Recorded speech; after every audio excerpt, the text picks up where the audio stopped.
نیپرا نے کراچی سمیت ملک بھر کے لیے بجلی ₹1.78 مہنگی کرنے کی درخواست پر سماعت مکمل کر کے فیصلہ محفوظ کر لیا ہے، جو بعد میں جاری کیا جائے گا۔ مزید جانیں گے ڈان نیوز کے نمائندے طاہر شیرانی سے۔ طاہر بتائیے۔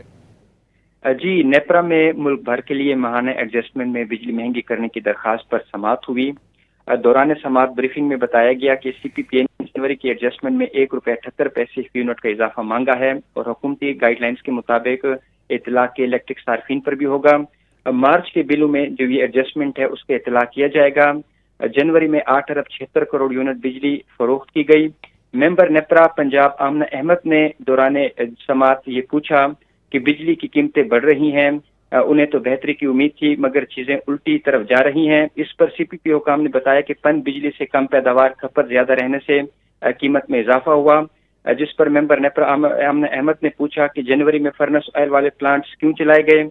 سی پی پی او حکام نے بتایا کہ پیک ڈیمانڈ بڑھنے سے طلب پوری کرنے کے لیے فرنس آئل والے پلانٹس چلائے گئے۔ ممبر نیپرا مقصود انور نے بھی جو اضافہ ہے مانگا کیا، اس کی وجہ سے فرنس آئل کا استعمال قرار دیا ہے۔ اس کے ساتھ ساتھ جو صنعتی صارفین ہیں انہوں نے بھی اضافے پر برہمی کا اظہار کیا۔ جی بہت شکریہ طاہر شیرانی ان تفصیلات کے لیے۔